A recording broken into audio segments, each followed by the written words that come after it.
مساء الخير. الشخير مشكلة شائعة بين الناس، عدا عن أنه موضوع محرج خاصة بوجود شريك. ولا تقتصر فقط على الإزعاج، فمن الممكن أن تؤدي إلى اضطرابات صحية أكبر في حال إهمالها لوقت طويل. المزيد من التفاصيل حول الشخير بعد آخر أخبار الطب في العالم.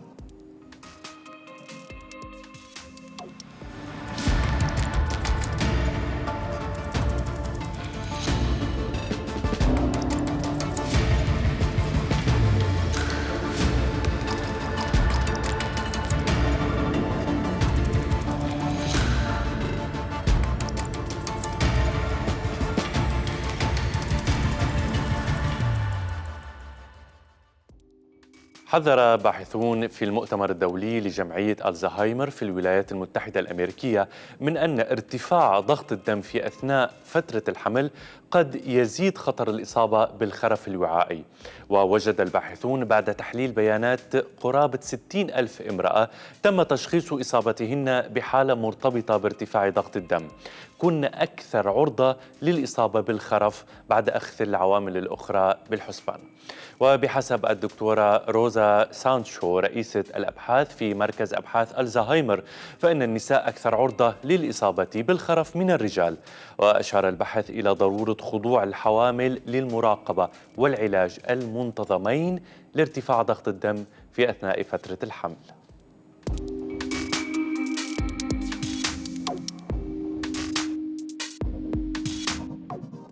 قالت مؤسسة القلب الألمانية إن قلة النوم تؤذي القلب. وأوضحت المؤسسة إن قلة النوم تؤدي إلى حدوث عمليات التهابية في الجسم، حيث تتشكل ما يعرف بالجذور الحرة التي تهاجم الخلايا والأنسجة، ما يؤدي للإصابة بتصلب الشرايين. كما تؤدي قلة النوم أيضا إلى التعب والإرهاق وضعف التركيز والعصبية. لذلك يفضل أخذ قسط كافي من النوم بمعدل لا يقل عن 6 ساعات ليلاً.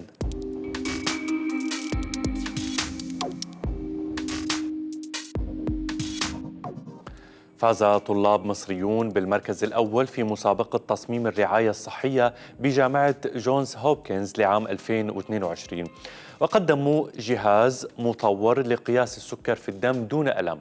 ويعتبر هذا الجهاز غير الجراحي مفيد جدا لمرضى السكري، حيث يكفي أن يضع المريض إصبعه داخل الجهاز فيما يربطه عن طريق خاصية البلوتوث على جهازه المحمول ليقرأ النتيجة بكل سلاسة. ونقلت وكالة رويترز عن الطلاب المصممين أنهم مستمرون في تطوير الجهاز حتى يتأكدوا من دقته في قياس نسبة الجلوكوز في الدم.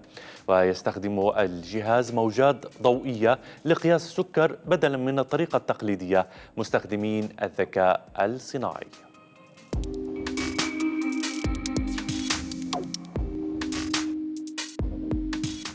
وفقا لدراسة أجراها باحثون من جامعة جنوب كاليفورنيا، فإن الإجهاد بسبب الأحداث المؤلمة والضغط الوظيفي إضافة إلى الضغوطات اليومية والإجهاد الاجتماعي تسرع شيخوخة الجهاز المناعي. ناقشت الدراسة أسئلة حول تفاوتات الصحة المرتبطة بالعمر وحتى الخسائر غير المتكافئة لكوفيد-19. حلل الباحثون بيانات قرابة 6000 شخص فوق 50 عام، ووصلوا إلى أن من كان لديهم حياة مجهدة اجتماعياً وغير ملتزمين بنظام صحي ولا يمارسون الرياضة كانت مناعتهم أكبر عمراً من أعمارهم الحقيقية.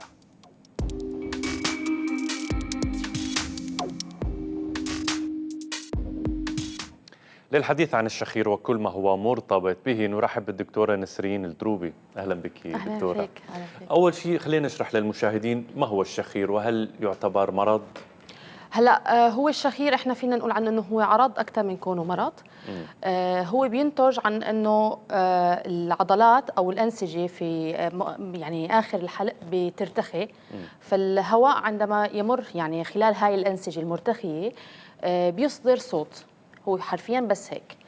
لكن المشكلة أنه الشخير بحد ذاته يعني ممكن يكون مرتبط بأشياء أخرى وهي تكون علامات على أمراض يعني جسدية أو مشاكل صحية.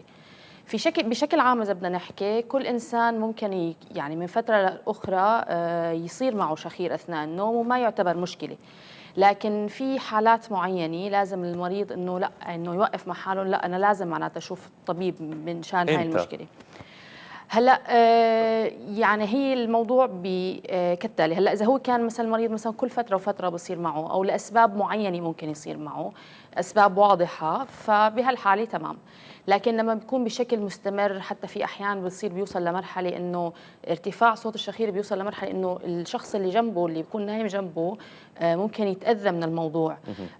بنفس الوقت مثلا لما نقول انه مثلا الشخير بيساوي اضطرابات بالنوم، فبهالحاله لا، او مثلا اضطرابات بالنوم، او مثلا شيء مثل الاختناق او عدم القدره على التنفس اثناء النوم، بهالحاله لا، لازم يتوجه لطبيب. طيب بهالحالة لازم نصحي النايم ولا هلا نتركه ليتقلب هو بيعتمد لحاله؟ على السبب، يعني في شخير حتى اذا صحيت النايم ما يعني صحي رجع نام بده يستمر بالموضوع طبيعي. لكن في حالات لا، هو بيكون فعلا اذا صحيته رح يستفيد من الموضوع. طيب خلينا نحكي عن الأسباب بشكل موسع تمام، هيك ممكن اذا حكينا عن الاسباب يكون الموضوع اوضح. أكيد. هلا مثل ما قلنا انه هو سببه مرور الهواء خلال الانسجه المرتخيه يعني باخر الحلق. في يعني اسباب عده ممكن تؤدي لهذا الشيء، من اهمها مثلا اللي هو وضعيه النوم. فبهالحاله طبيعي اذا فيقت المريض او الانسان من هاي الوضعيه اللي هو نايم فيها وصلح نومته، يتغير الموضوع. مثل شلون؟ مثلا اذا الانسان نايم على ظهره، النوم على الظهر بتزيد فكره انه ممكن يصير مع الانسان شخير. ليه؟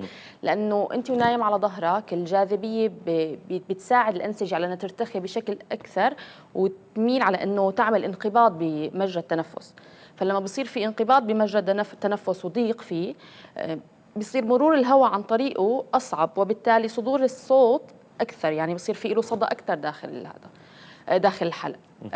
في هاي الحاله مثلا، بهالحاله طبعا اذا فيقت المريض وغير وضعيه نومه رح يستفيد.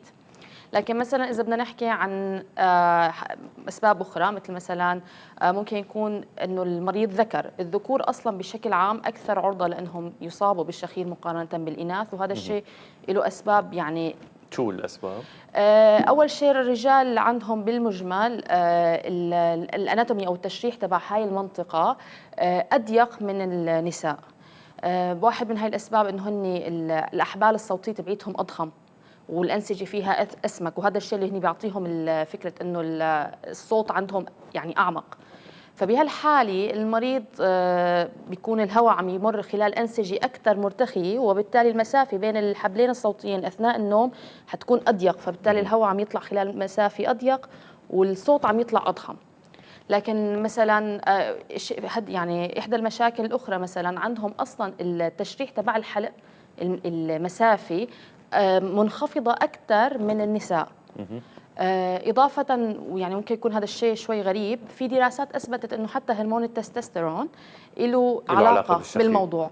هرمون التستوستيرون مرتبط، طبعا الدراسات ما حددت بالضبط شلون الطريقة، لكن مرتبط بأنه العضلات بهاي المنطقة بتكون أكثر رخاوة من يعني وما فيها الشد اللي موجودة عند النساء. فهذا الشيء بيخليهم يكونوا عرضة أكثر للشخير. وحتى في دراسات أثبتت أنه النساء اللي بيكون عندهم مشاكل بهرمون التستوستيرون، مثل مثلا تكيس المبايض أو كذا، احتمالية أنه يكون عندهم شخير أعلى من غيرهم من النساء.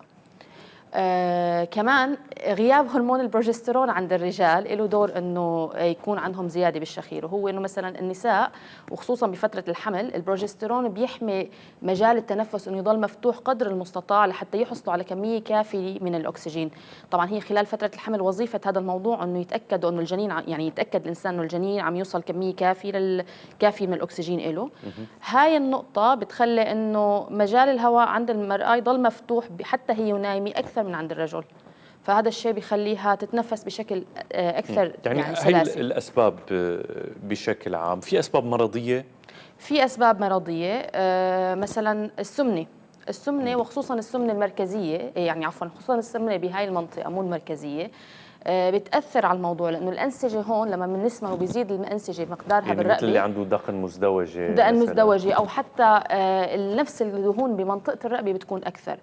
وهي اكثر شيوعا عند الرجال من النساء عاده بيسمنوا مركزي، الرجال بيسمنوا بشكل عام بجسمهم. فهذا الشيء بيخليهم انه يعني بيخلي الانسان يكون عنده اكثر عرضه للشخير. مثلا كمان التدخين التدخين ممكن يسبب هذا الشيء، لانه التدخين كمان بيساهم بارتخاء العضلات بهي المنطقه. شيء ثاني ممكن يسبب هذا امراض الغده. امراض الغده الدرقيه، وخصوصا اللي بتسبب تضخم بكتله الغده، بنرجع لنفس النقطه انه صار في انسجه زياده عن المنطقه. على الصعيد الآخر اللي هو السمنة المركزية أيضا، لأنه بتعمل ضغط على الحجاب الحاجز، فبتخلي الإنسان أيضا عرضة أكثر لأنه يصير عنده شخير. طيب، أمراض القلب لها علاقة شيء؟ هلا هي مو أمراض القلب لها علاقة، هي في مرض اسمه يعني هو مرض تنفسي انسدادي، بسموه obstructive sleep apnea. الإنسان هو ونايم العضلات بالحلق تبعيته لا إراديا بترتخى بحد فوق الطبيعي، فبصير عنده صوت الشخير بشكل أعلى. هلا عادة الobstructive sleep apnea بيكون مرتبط بأمراض النوم، وعلى المدى البعيد ممكن يسبب امراض بالرئه والقلب، لكن مو امراض القلب هي اللي بتسبب الشخير، لا بالعكس، الشخير هي اللي ممكن تؤدي لانه يصير في امراض بالقلب. ممكن اذا كان مرض القلب مؤثر على التنفس، فبالتالي بيصير في نقص يعني هو انسان نايم بيكون عنده حاجه اكثر للاكسجين، فبيصير في الجسم مثل رد فعل، بيرخي العضلات لحتى ياخذ كميه اكثر من الاكسجين. لكن للاسف يعني هذا الشيء بيسبب شخير ايضا، لكن بسبب مباشر يعني بشكل مباشر انه مريض القلب يكون عنده شخير ما في شيء واضح 100%. نحن بدنا نقدم لمشاهدينا بعض النصائح حول علاج الشخير او التحايل عليه، نشوفها.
من ضمن الأسباب يمكن الأكثر شيوعاً للشخير مثل ما شفنا هو وضع النوم. صحيح. دكتورة، شو هي الطريقة السليمة للنوم الصحي؟ خلينا نقول وضع الرأس كيف لازم يكون؟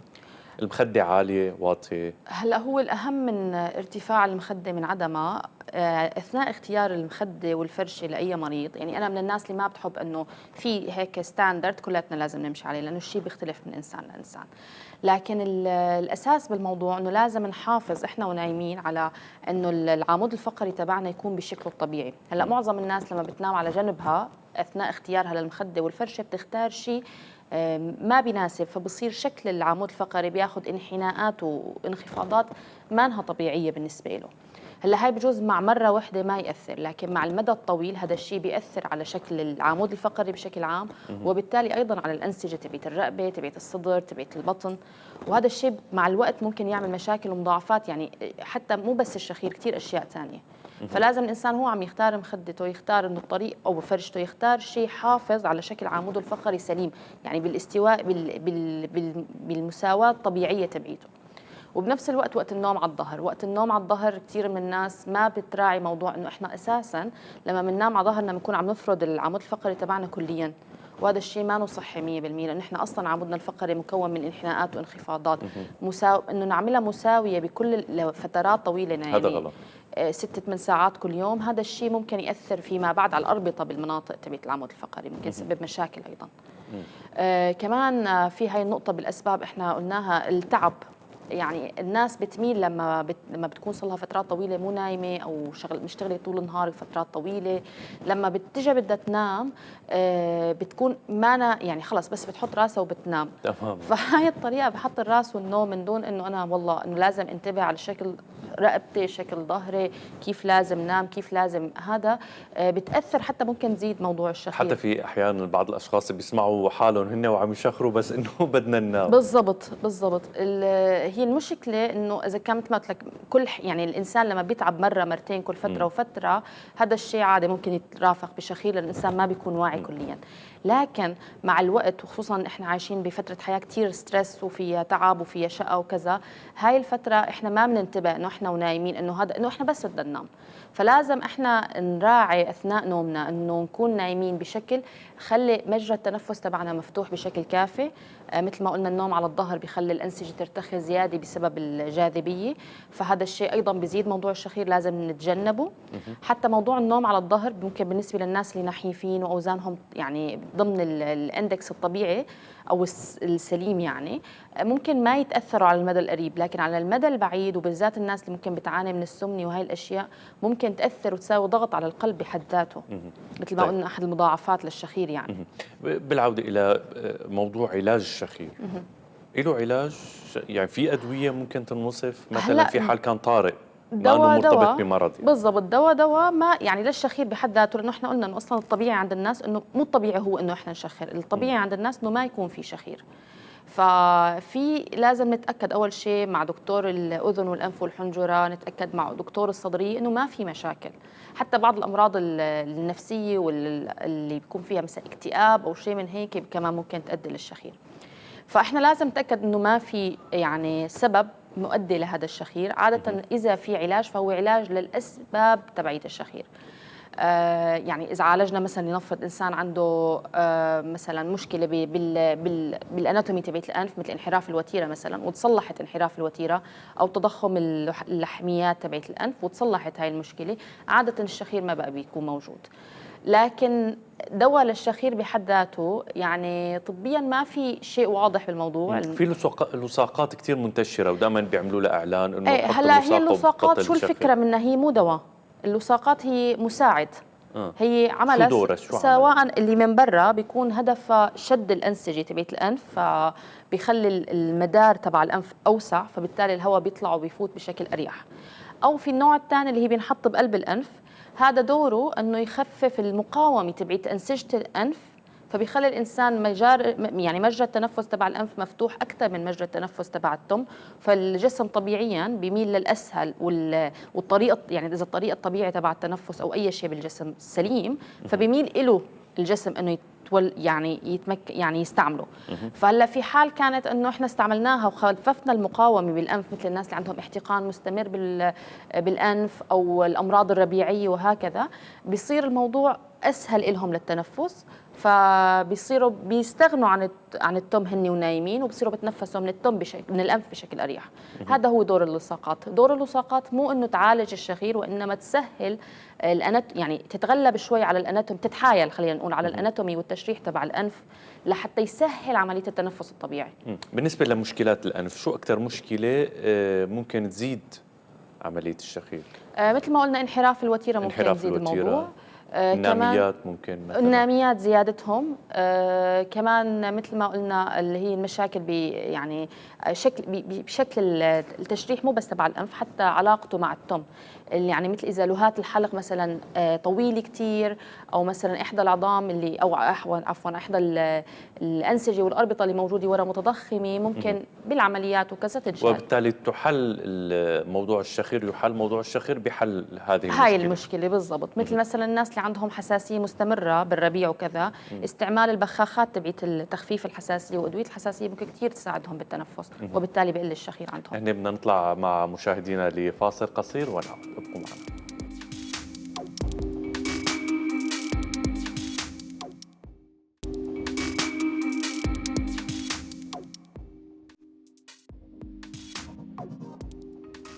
تحدثنا عن أسباب الشخير بشكل موسع والعلاج أو طرق التحايل على موضوع الشخير، ولكن ما هي مضاعفات الشخير على الصحة دكتورة؟ مثل ما قلنا الشخير هو عملية تنفس غير سليمة 100% عند الإنسان، فوجودها على المدى الطويل عند الإنسان ممكن يسبب ضغط على الرئتين والقلب، فممكن يرتفع ضغط الرئتين، ممكن يرتفع، حتى ممكن يصير مشاكل بالقلب نفسه، يعني يصير في ضغط إضافي على القلب، هو القلب مضطر يضخ يعني عكسه.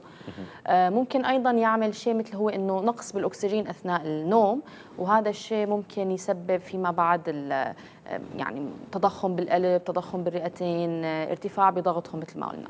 هلا في مضاعفات على الصعيد النفسي، عدم التنفس بشكل سليم أثناء النوم عادة ممكن يؤدي لمشاكل بالنوم، مشاكل يعني امراض النوم هي اللي بسموها، اللي هو مثلا وهو سيناريو كثير شائع انه ممكن زوجي وزوجة يجوا على العياده يكونوا عم يشتكوا انه الزوجه عم تفيق من النوم كل جسمها فيه علامات ضرب، علامات يعني اذى، وهو الانسان ما بيكون منتبه لهذا الموضوع، يكون عنده يعني ما واعي للموضوع. فحله بحل موضوع الشخير، حله بحل موضوع السبب اللي الشخير موجود. متى ما حليناه حتى جودة النوم ترتفع، وبالتالي تمثيل المنامات وهي الأشياء بيقل. فهي إحدى المضاعفات، يعني أنه مثل ما قلنا هلا ما في تداوي واضح للشخير بحد ذاته، لكن في أشياء ممكن تساعد، وهذا الشيء أو مثلا إذا في مرض يعني عضوي مؤدي لهذا الموضوع ممكن حلهم يساعد هي المضاعفات إنها ما تصير. هلا هي اغلبها او اكثرها حدوثا، يعني واللي بتكون تحدث يعني بشكل قريب، هي المضاعفات اللي بتصير بسبب قلق النوم وعدم القدره على النوم بشكل جيد، عدم التنفس بشكل جيد، وبالتالي تمثيل الاحلام. مضاعفات القلب والرئه مانها بالشيوع اللي يعني ممكن نتوقعه، لكن ممكن تصير. فلهيك الانسان الاحسن اذا هو بيعاني من هاي المشكله بشكل مستمر ودائم انه يتوجه لطبيب يتاكد انه ما في مشاكل اساسيه لهذا الموضوع، وبعد هيك بصير الموضوع انه احنا بنحل الحلول اللي بتساعد المريض لحتى تخفف الموضوع. خلينا نلخص نصائح لمشاهدينا اللي عم يعانوا حاليا من الشخير. اول شيء يتوجه لطبيب لحتى يتاكدوا انه ما في اختصاص، اما اذن يعني مبدئيا بيكون اذن وانف وحنجره، اذا تشريحيا ما عندهم مشاكل بحولوهم لدكتور اخصائي صدريه. ممكن في بعض الحالات حتى ممكن تتحول لدكتور نفسي فيما بعد لحتى نتاكد انه ما في مشاكل نوم هي اللي مؤديه للشخير. لكن اذا هاي الاشياء كلياتها تمام وتاكدنا انه صحيا ما في مشاكل، بيبقى احنا بالنسبه لنا مضطرين احنا يعني مو نعالج نفسنا، نتعامل مع الموضوع بشكل انه نختار المخده السليمه، نبتعد عن التدخين بقدر الامكان. في حال كان في نوع من انواع الاعتماد على ماده مثل المواد المخدره او الكحوليه وكذا، طبعا يفضل العلاج منها لانه هي بتسبب شخير. لكن اذا ما في قدره على العلاج بشكل مباشر، على الاقل قبل النوم ما يكون في شيء. وهون بيجي دور الشغله اللي بسموها السليب هايجين، او اللي هو انه احنا ننام نوم نظيف لبين ما نوصل على السرير، نكون احنا عاملين مرحله من الخطوات، من ضمنها مثلا عدم استعمال التليفون لفتره طويله، يعني مو طويله، فتره مناسبه، نحط التليفون فتره قبل ما نفوت بالضبط، لحتى نكون او عاملين شيء مثلا حتى قبل النوم بيرخي اعصابنا، بيرخي عضلاتنا. اذا في تعب كثير نحاول نحصل على كميات كافيه من النوم كل يوم، حتى لو جدول حياتنا صعب. نختار المخده السليمه، نختار يعني مثلا درجه. سريعا، التدخين شو له علاقه التدخين حكينا عنه بالاسباب. التدخين بيزيد فكره انه العضلات والانسجه بالحلق بترتخى، إضافة أنه بيعمل احتقان مستمر بالأنسجة تبعت الأنف والتم. وهذا الشيء مثل ما قلنا كل ما زادت كمية الأنسجة اللي عم يمر خلالها الهواء كل ما زاد صوت الشخير. لأنه أكيد مشاهدينا بدون إنه شو دخل التدخين هلا؟ والله للأسف دخلوا كل شيء، للأسف دخلوا بكل شيء. شكرا لك الدكتورة نسرين دروبي على كل هذه المعلومات. شكرا كثير على استضافتي. مشاهدينا لهون بتخلص حلقة راشدة لهذا الأسبوع، شوفونا الأسبوع المقبل، إلى اللقاء.